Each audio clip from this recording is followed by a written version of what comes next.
Shalom semuanya. Hidup ini terus menarik kita ke berbagai arah. Pekerjaan menuntut A, keluarga berharap B, media sosial bilang kita harus jadi C.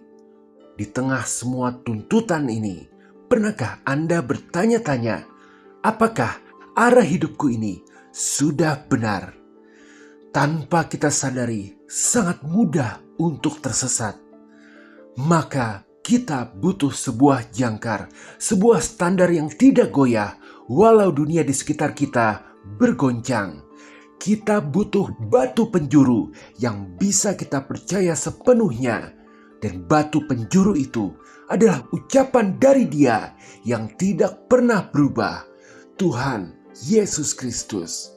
Hari ini kita akan melihat bagaimana ucapannya menjawab 5 pertanyaan paling sulit sedunia yang cepat atau lambat akan kita hadapi.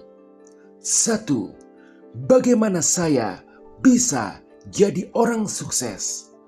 Pertanyaan ini sulit dijawab karena sukses adalah konsep yang sangat personal. Bagi sebagian orang, kesuksesan diukur dari kepemilikan materi seperti rumah dan mobil. Bagi yang lain, hidup sederhana yang sehat dan berkecukupan sudah merupakan pencapaian. Namun, ada pula yang beranggapan bahwa status miliarder adalah satu-satunya tolak ukur keberhasilan.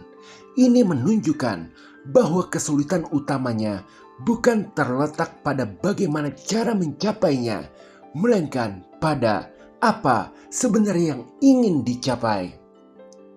Di mata dunia, tidak ada definisi tunggal untuk sebuah kesuksesan. Namun, ini berbeda di mata Yesus. Tuhan telah memberikan jawaban yang jelas untuk pertanyaan, bagaimana saya bisa benar-benar sukses? Jawaban Yesus tercatat dalam Matius 20 ayat 26 sampai 27. Barang siapa ingin menjadi besar di antara kamu, hendaklah ia menjadi pelayanmu. Dan barang siapa ingin menjadi terkemuka di antara kamu, hendaklah ia menjadi hambamu. Melalui ayat ini, Yesus mengajarkan sebuah paradoks. Kesuksesan sejati diraih melalui kerendahan hati dan tindakan nyata untuk melayani orang lain. Yesus tidak hanya mengajarkan konsep ini, ia menghidupinya secara langsung. Ia membasuh kaki murid-muridnya dan pada akhirnya menyerahkan nyawanya sebagai pelayan tertinggi bagi umat manusia. Hasilnya, Yesus menjadi pribadi paling berpengaruh dalam sejarah. Prinsip ini terbukti relevan hingga kini. Inovasi terbesar yang menjadi modal awal kesuksesan itu lahir dari semangat tulus untuk melayani dan menyelesaikan masalah orang lain. Artinya, jawaban Yesus sungguh benar. Haleluya, amin. 2. Gimana caranya supaya saya bisa tenang dan siap menghadapi apapun yang akan terjadi di masa depan? Pertanyaan ini sulit karena menyentuh ketakutan mendasar manusia, yaitu ketidakpastian. Kita seringkali tanpa sadar berasumsi bahwa masa depan adalah sesuatu yang bisa direncanakan dan dikendalikan sepenuhnya. Padahal satu-satunya kepastian dalam hidup adalah ketidakpastian itu sendiri. Dunia sering menyarankan kita untuk membangun benteng pertahanan, amankan aset, minimalkan risiko, dan siapkan jaring pengaman. Ironisnya, upaya untuk memegang kendali penuh atas hidup yang pada dasarnya tidak pasti inilah yang justru menjadi sumber kecemasan terdalam. Semakin keras kita mencoba, semakin kita merasa cemas.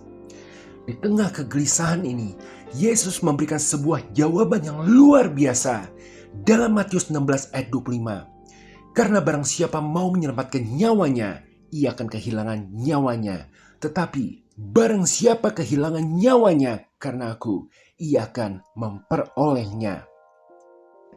Perkataan ini yang tercatat dalam keempat Injil terasa mengganggu naluri dasar manusia untuk bertahan hidup. Namun, Yesus tidak sedang menganjurkan kita untuk hidup gegabah. Ia justru mengungkapkan sebuah kebenaran mendalam bahwa upaya putus asa untuk mengamankan dan mengendalikan hidup secara egois pada akhirnya akan menghancurkannya dari dalam. Kebenarannya memang berlawanan dengan intuisi bahwa mereka yang menggenggam erat hidupnya akan kehilangannya. Sementara mereka yang berani melepaskan kendali demi tujuan yang lebih besar akan menemukan arti hidup yang sejati. Intinya, kehilangan nyawa dalam konteks ini adalah memilih untuk hidup berdasarkan nilai-nilai Kristus, kasih, kerendahan hati, dan pengorbanan daripada hidup berdasarkan nilai-nilai duniawi yang berpusat pada diri sendiri.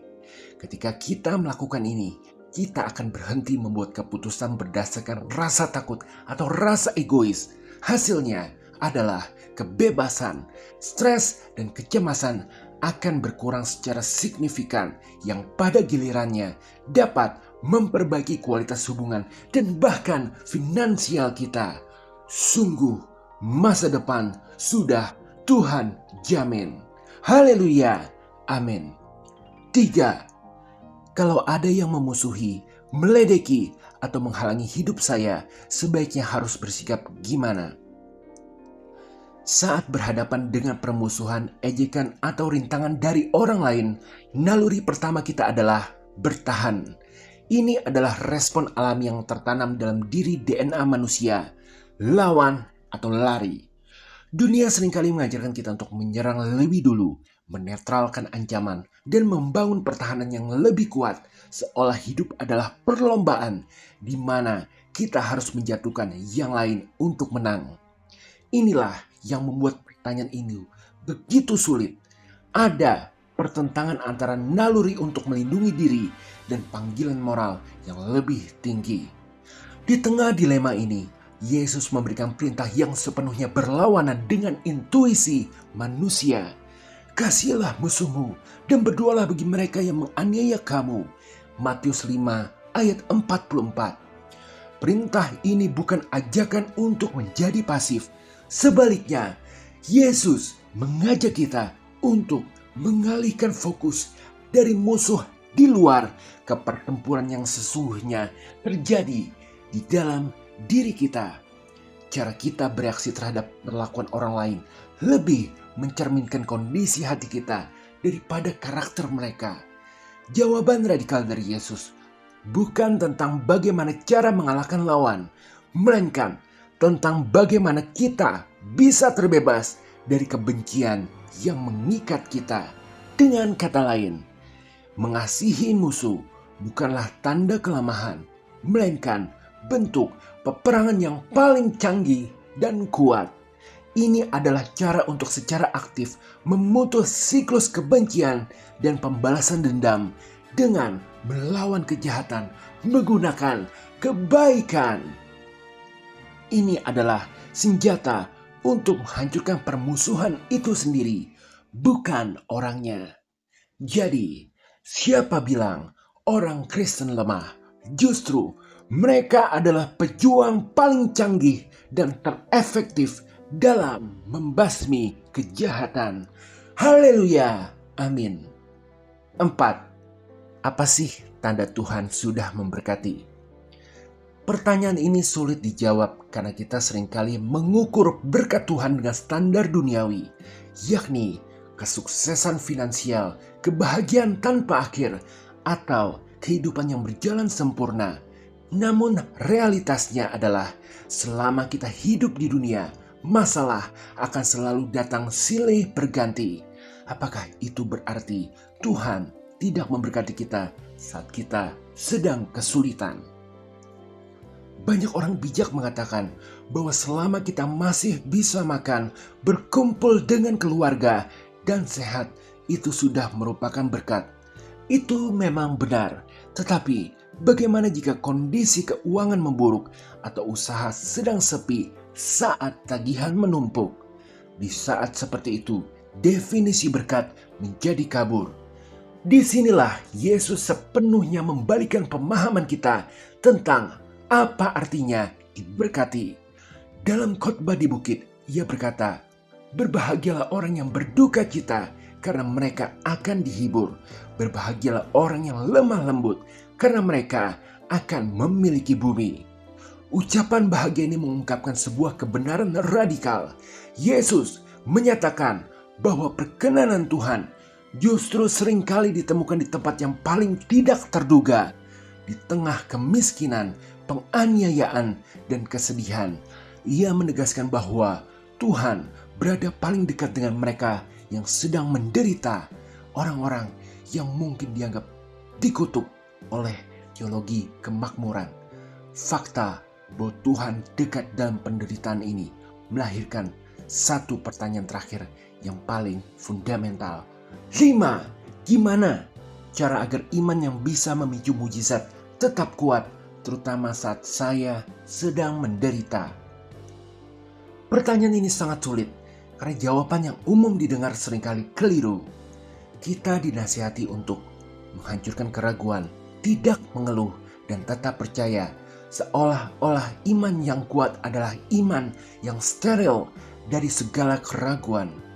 Namun, pandangan ini runtuh ketika kita melihat momen tergelap Yesus di kayu salib saat Ia sendiri berseru, "Allahku, Allahku, mengapa Engkau meninggalkan aku?"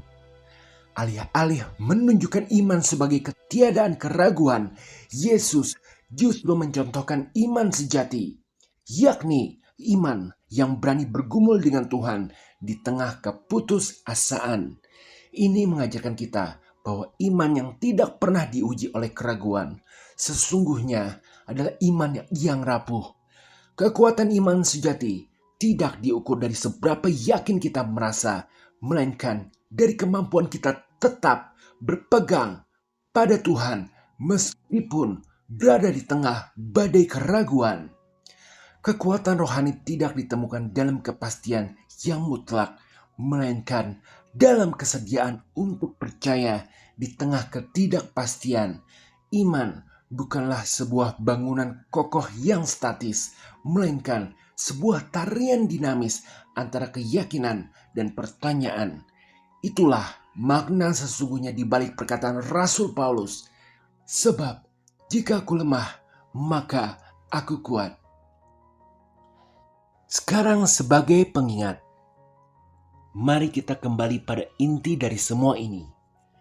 Makna perkataan Yesus sebagai patokan hidup. Kita semua membutuhkan sebuah landasan yang benar agar tidak tersesat. Tanpa itu, kita rentan terhadap penyesalan, yakni sebuah perasaan yang sering muncul saat kita melihat masa lalu dan berpikir, andai saja dulu aku tidak menyimpang, hidupku pasti akan jauh lebih bermakna sekarang. Menjadikan ajaran Yesus sebagai kompas hidup adalah cara untuk membebaskan masa depan kita dari penyesalan semacam itu. Tentu, jalan ini tidak mudah. Perintahnya seringkali terasa radikal dan menantang naluri dasar kita yang berbicara selalu untuk mengamankan dan menguntungkan diri sendiri. Inilah sebabnya Yesus berkata bahwa Ia datang bukan untuk membawa damai di bumi, melainkan pedang, sebuah simbol pemisahan. Ajarannya bukanlah sekedar tips untuk membuat hidup lebih nyaman, melainkan sebuah undangan untuk transformasi total. Pilihan sulit ini tergambar jelas dalam kisah pemuda kaya. Ia pergi dengan sedih karena untuk mendapatkan kehidupan kekal, ia harus melepaskan hal yang paling ia genggam, yakni kekayaan dan statusnya. Pilihan yang ia hadapi adalah pilihan yang kita semua hadapi setiap hari. Apakah kita berani melepaskan apa yang menurut dunia berharga demi mengikuti Dia? Pada akhirnya, ingatlah ini, jawaban-jawaban Yesus atas pertanyaan tersulit dalam hidup tidak pernah dirancang untuk membuat hidup kita lebih mudah.